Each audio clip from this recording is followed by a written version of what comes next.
ഭാരതാംബ വിവാദത്തിൽ നാട് നീളെ സംഘപരിവാർ പുഷ്പാർച്ചന നടത്തിക്കൊണ്ടിരിക്കുന്നത്. ആ ഫോട്ടോയിൽ, അതായത് RSSന്റെ കൊടി പിടിച്ചു നിൽക്കുന്ന സ്ത്രീയുടെ ഫോട്ടോയിൽ പുഷ്പാർച്ചന നടത്തിക്കൊണ്ടിരിക്കുകയാണ്. അതിനിടയിൽ അതിൽ പോലും പക്ഷേ പല സ്ഥലത്തും ആ ഫോട്ടോയ്ക്ക് വ്യത്യാസങ്ങളുണ്ട്. ചിലതിൽ RSS കൊടിയാണ്, ഇന്നിപ്പോൾ ചിലതിൽ ഇന്ത്യയുടെ പതാകയൊക്കെയുള്ള ഫോട്ടോസാണ്. അപ്പം അതിൽ തന്നെ ചെറിയ ഭിന്നത നിലനിൽക്കുന്നുണ്ട്. അപ്പോഴാണ് പാലക്കാട്ടെ കൗൺസിലർ ശിവരാജൻ എന്ന് പറഞ്ഞത് ഇന്ത്യയുടെ കൊടിയായിട്ട് RSSന്റെ പതാക, അതായത് കാവിക്കൊടിയാക്കണം എന്നുള്ള അഭിപ്രായം. ദാവസർ, എനിക്ക് അത് കേൾക്കുമ്പോൾ നമുക്ക് ഇയാൾ എന്തോ പറഞ്ഞു എന്നുള്ളൊരു സാധനം ഉണ്ടെങ്കിലും അതത്ര തമാശയായിട്ട് തോന്നിയില്ല. കാരണം വാജ്പേയിയുടെ സമയത്ത് മുതൽ പ്ലാൻ ചെയ്യുന്ന കാര്യമാണ് എന്നൊക്കെ പറയുന്നതിൽ പണ്ട് തുടങ്ങിയ സാധനം വാജ്പേയിയുടെ കാലത്ത് നടപ്പാക്കി തുടങ്ങി ഇപ്പോഴും അതിൻ്റെ ബാക്കിയാണല്ലോ നടക്കുന്നത്. അപ്പോൾ അത് തമാശയായിട്ട് തള്ളിക്കളയേണ്ടതല്ലോ.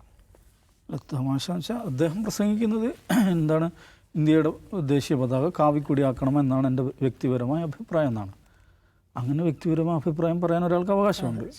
അപ്പോൾ ഇതിന് പ്രത്യേകിച്ച് കൗതുകമുള്ളതായിട്ട് എനിക്ക് തോന്നുന്നില്ല. കാരണം ദേശീയ പതാകയെക്കുറിച്ച് RSSന് വളരെ നേരത്തെ തന്നെ അതല്ല നമ്മുടെ യഥാർത്ഥ പതാകയാകേണ്ടെന്ന അഭിപ്രായമുണ്ട്. ബഞ്ച് ഓഫ് തോട്ട്സിൽ പറയുന്നത്, വിചാരധാരയിൽ പറയുന്നുണ്ട്, ഇപ്പോൾ ഉള്ള ദേശീയ പതാകയെക്കുറിച്ച് അവരുടെ കാഴ്ചപ്പാട് എന്താണ്, അത് അനുകരണമാണ്. അനുകരണം അവർ ഉദ്ദേശിക്കുന്നത് വിദേശ അനുകരണം ആയിരിക്കാം. യഥാർത്ഥത്തിൽ നമ്മളെ പതാകയാകേണ്ടത് പിന്നെ ഈ പറയുന്ന ഭഗവദ്ധ്വജമാണ്, കാവ്യ. അത് നമ്മുടെ സംസ്കൃതിയിൽ നിന്ന് നമ്മുടെ പാരമ്പര്യത്തിൽ രൂപപ്പെട്ട പതാകയാണ്. അതായിരിക്കണം ഭാരതീയ പാരമ്പര്യത്തെ പ്രതിബിംബിക്കുന്ന പതാക എന്ന് പറയുന്നത് ഭഗവദ്ധ്വജമാണ് എന്ന നിലപാട് RSSനുണ്ട്, സംഘപരിവാറിനുണ്ട്. എന്ന് പറഞ്ഞാൽ അവരെല്ലാ ദിവസവും അത് പറഞ്ഞുകൊണ്ടിരിക്കുന്നുള്ളതല്ല, അവരുടെ ഒരു മനസ്സിൽ അവരുടെ ഒരു കാഴ്ചപ്പാടായിട്ട് അതുണ്ട്. പക്ഷേ എന്ന് വെച്ച് നിലവിലുള്ള ദേശീയ പതാക അംഗീകരിക്കാത്ത പ്രശ്നമൊന്നുമില്ല. നാഗ്പൂരിൽ ഇത് ഉയർത്താറുന്നുണ്ടായിരുന്നു. 2002 1947-ലും 50-ലും അവർ ഓരോ തവണ ഉയർത്തിയിട്ടുണ്ട്. പിന്നെ 2002 ആദ്യമായിട്ട് നാഗ്പൂരിൽ ഉയർത്തുന്നത്. അതേക്കുറിച്ച് അവർ പറയുന്നതിനായെന്ന് വെച്ചിട്ടുണ്ടെങ്കിൽ ഈ പ്രൈവറ്റ് ഇൻസ്റ്റിറ്റ്യൂഷനിൽ ഇത് ഉയർത്താമെന്നുള്ള സംഗതി അതിലെന്തോ ഒരു ഫ്ലാഗ് കോഡിൽ മാറ്റം വന്നു 2002 ശേഷം എന്നൊക്കെയാണ് അവർ പറയാറുള്ളത്. പിന്നെ അവർ അത്ര ഗൗരവത്തിലെടുക്കാറുണ്ടായിരുന്നില്ല. പക്ഷേ ഇപ്പോൾ അവർ ഈ തിരംഗയാത്രയും മറ്റ് ഹർഗർ തിരങ്കയും പരിപാടികളൊക്കെ നടത്തുന്നുമുണ്ട്. അതിൽ കാണേണ്ട ഒരു കാര്യം എന്ന് വെച്ചാൽ, ഇപ്പോൾ ദേശീയ പതാകയെക്കുറിച്ച് നമ്മുടെ ഭരണഘടനയിൽ എന്തായിരിക്കണം നമ്മുടെ പതാക എന്നൊന്നും പറയുന്നില്ല. ഫ്ലാഗ് കോഡാണ് നമുക്കുള്ളത്.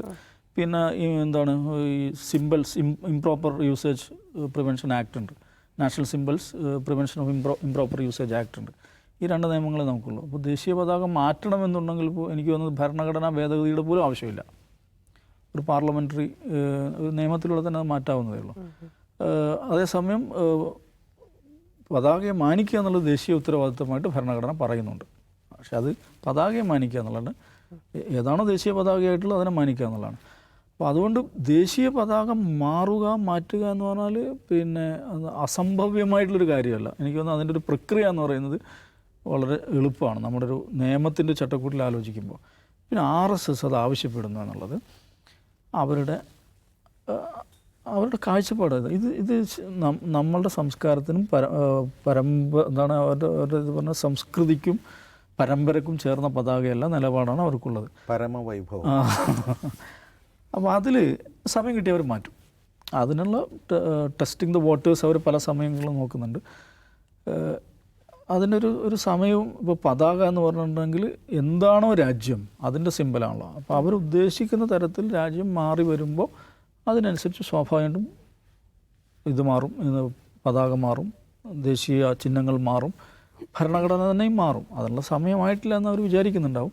പക്ഷെ അതിങ്ങനെ എടുക്കുന്നതിനെക്കുറിച്ച് പറഞ്ഞുകൊണ്ടിരിക്കും. പക്ഷേ ഈ ഭാരതാംബ എന്ന് പറയുന്നത് ഇതൊന്നും പെട്ട സംഗതിയല്ല. നമ്മുടെ ഏതെങ്കിലും ഒരു ഭരണഘടനയിലോ നിയമപരമായ ഏതെങ്കിലും സംഗതിയിലോ അതില്ല. എന്തിനാണ് RSS ഒരു ഭാരതാംബ കൊണ്ടു നടക്കുന്നത് ഞാൻ ആലോചിക്കാറുണ്ട്. കാരണം അതിൽ കൊടുത്തിരിക്കുന്ന പടത്തിൽ പാകിസ്ഥാനും മറ്റേ ബംഗ്ലാദേശും അഫ്ഗാനിസ്ഥാനും ഇതെല്ലാം പാടെയുണ്ട്. ഇതെല്ലാം പാടെ ഈ ഭാരതത്തിൽ ചേർന്ന് കഴിഞ്ഞാൽ ഇന്ത്യയിൽ മുസ്ലിം ജനസംഖ്യ ഭയങ്കരമായിട്ട് വർദ്ധിക്കില്ല. അങ്ങനെ പ്രശ്നമുണ്ടല്ലോ. അതെന്താണ് RSS ആലോചിക്കാത്തത്? ഇപ്പം തന്നെ മുസ്ലിം ജനസംഖ്യ വർദ്ധിക്കുന്നു എന്ന അലമ്പായിട്ട് നടക്കുന്ന ആളുകൾ പാകിസ്ഥാനെ അഫ്ഗാനിസ്ഥാനെ ബംഗ്ലാദേശിനൊക്കെ കൂട്ടിക്കഴിഞ്ഞാൽ ഇതും ഭയങ്കരമായിട്ട് കൂടൂലേ? എന്തിനാണ് ഈ അലമ്പ് മാപ്പായിട്ട് നടക്കുന്നതെന്ന് ഞാൻ ചോദിക്കുന്നത്. നമുക്കൊരു സുന്ദരമായ ഇന്ത്യയുടെ മാപ്പ് ഉണ്ടല്ലോ, അതിനിടയിൽ ഒരു പിന്നെ ശിവൻകുട്ടിയുടെ ഭാഷയെ പറഞ്ഞ ഒരു പെണ്ണ് സാരി എടുത്തൊരു പെണ്ണ് ഒരു കൊടിയും പിടിച്ച് നിൽക്കണം.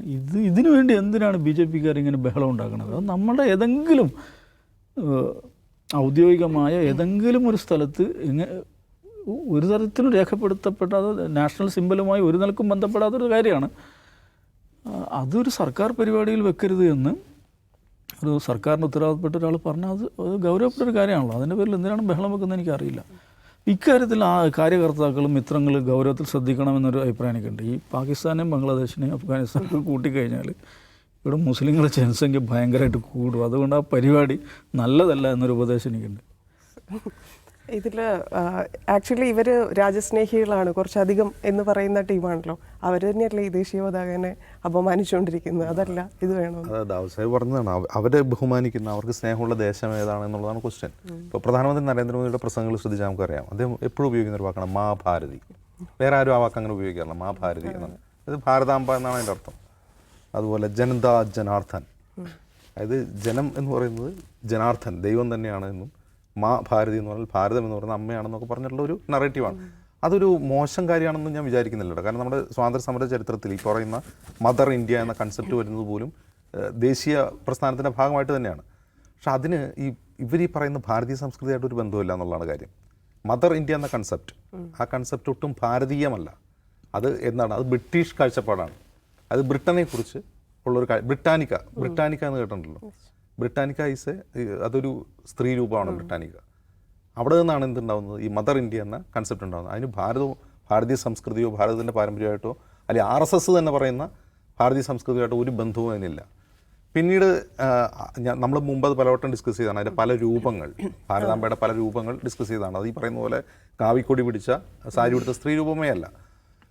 പിന്നീട് RSS അവരുടെ ഇൻറ്റേർണൽ സാഹിത്യങ്ങളിൽ, ലിറ്ററേച്ചറുകളിൽ, പുസ്തകങ്ങളിലൊക്കെ നിരന്തരം ഉപയോഗിക്കുന്നൊരു പാഠമാണ് നമ്മളിപ്പോൾ ഈ ഗവർണർ രാജ്ഭവനിൽ കാണുന്നത്. അതങ്ങനെ ഒരു പോപ്പുലറായിട്ടുള്ള കൺസെപ്റ്റേ അല്ല ഇന്ത്യയിൽ. അങ്ങനെ ഒരു പോപ്പുലറാക്കാൻ ശ്രമിക്കുന്നുണ്ടെങ്കിലും ആ ഭാരതാംബ, ഇത് കാല് കന്യാകുമാരിലും തല കശ്മീരിലും കൈകൾ അഫ്ഗാനിസ്ഥാനിലും ബംഗ്ലാദേശിലുമായി കിടക്കുന്ന ആ രൂപം, ആക്ച്വലി ആ രൂപം ഒരു പോപ്പുലർ കൺസെപ്റ്റ് അല്ല ഇന്ത്യയിൽ. അത് പോപ്പുലറാക്കാൻ അവർ ശ്രമിക്കുന്നുണ്ട്. അവരുടെ പ്രശ്നം പതാകയാണ്. അത് ഭാരതാംബയല്ല പ്രശ്നം, പതാകയാണ് പ്രശ്നം. ഈ പതാക എന്ന് പറഞ്ഞാൽ ഈ 3 കളറുള്ള ഇന്ത്യയുടെ പതാക, അത് ദേശീയ പ്രസ്ഥാനത്തിൻ്റെ ഭാഗമാണ്. അത് രൂപം കൊണ്ടത് അങ്ങനെയാണ്. ഈ ഗോൾവാർക്കറുടെ പ്രശ്നം, ഈ 3 സ്ട്രൈപ്സ് പതാക, അത് ഫ്രഞ്ച് വിപ്ലവത്തിൻ്റെ കോപ്പിയടിയാണ് എന്നാണ് പറയുന്നത്. സമത്വം, സാഹോദര്യം, എന്താണ് സ്വാതന്ത്ര്യം എന്നുള്ളതാണ് ഫ്രഞ്ച് വിപ്ലവത്തിൻ്റെ മുദ്രാവാക്യങ്ങൾ. ആ പരിപാടിയൊന്നും ഇന്ത്യയിൽ പറ്റില്ല അതാണ് പറഞ്ഞതിനർത്ഥം. അതായത് ഐഡിയോളജിക്കലായിട്ടുള്ള പ്രശ്നമാണ് ആ കൊടിയോട്. നമുക്ക് ഈ 3 കൊടിക്ക് പലതരത്തിലുള്ള അർത്ഥവ്യാഖ്യാനങ്ങളുണ്ട്. പച്ച ഐശ്വര്യത്തെയും, മറ്റത് ധീരതയെയും, വൈറ്റ് സമാധാനത്തെയും, അതുപോലെ അശോകചക്രം, ഇതിനൊക്കെ അതിൻ്റേതായ അർത്ഥങ്ങളുണ്ട്. ഈ അർത്ഥങ്ങളോടൊന്നും RSS യോജിക്കുന്നില്ല പറഞ്ഞതിനർത്ഥം. ആ മുകളിലുള്ള കുങ്കുമ കളറിനോടോ, നടുക്കുള്ള വെള്ള കളറിനോടോ, അത് നടുക്കുള്ള അശോകചക്രത്തോടോ, അടിയിലെ പച്ച കളറിനോടോ ഒന്നും ഒരു തരത്തിലും ആ കളറുകൾ ധ്വനിപ്പിക്കുന്ന അർത്ഥങ്ങളോട് ഒരു തരത്തിലും RSSന് യോജിക്കാൻ കഴിയില്ല എന്നാണ് അവർ പറയുന്നത്. അപ്പോൾ അവർ അവരുടെ ആസ്ഥാനത്ത് പതാക ഉയർത്താറുണ്ടായിരുന്നില്ല. ഈ പതാക 2002 ഉയർത്തിയതിൻ്റെ പിന്നിൽ വേറെ കഥയുണ്ട്. 3 ആക്ടിവിസ്റ്റുകൾ നാഗ്പൂർ RSS ആസ്ഥാനത്ത് അതിക്രമിച്ച് കയറി 2001 ദലിത് ആക്ടിവിസ്റ്റുകളാണ് അവർ, അംബേദ്കറേറ്റിലാണ്. ആക്രമിച്ച് കയറി അവർ പതാക സ്ഥാപിച്ചു. അവർ അറസ്റ്റ് ചെയ്ത് അവർ 2013 വിട്ടയച്ചത് ആ പ്രശ്നത്തിൻ്റെ പേരിൽ. അതിൻ്റെ പിറ്റേ വർഷം മുതലാണ് അവർ പതാക ഉയർത്താൻ തുടങ്ങിയത്. അത് വലിയ നാണക്കേടായിരുന്നു RSSനെ സംബന്ധിച്ച്. എന്തുകൊണ്ട് നിങ്ങൾ പതാക, അത് വാജ്പേയി ഭരിച്ചുകൊണ്ടിരിക്കുന്ന സമയം കൂടിയാണ്. അതിനുശേഷമാണ് അവർ പതാക RSS ആസ്ഥാനത്ത് ഉയർത്താൻ തുടങ്ങിയത്. അങ്ങനെ ഒരു കാര്യം കൂടിയുണ്ട്. അപ്പോൾ അവരുടെ പ്രശ്നം ഭാരതാംബയല്ല, അവരുടെ പ്രശ്നം കൊടിയാണ്. ആ കൊടി മാത്രമല്ല, കൊടിയെ തുണിയോ കളറോ കളർ മുന്നോട്ട് വയ്ക്കുന്ന ആശയത്തോടാണ് അവരുടെ വിരോധം.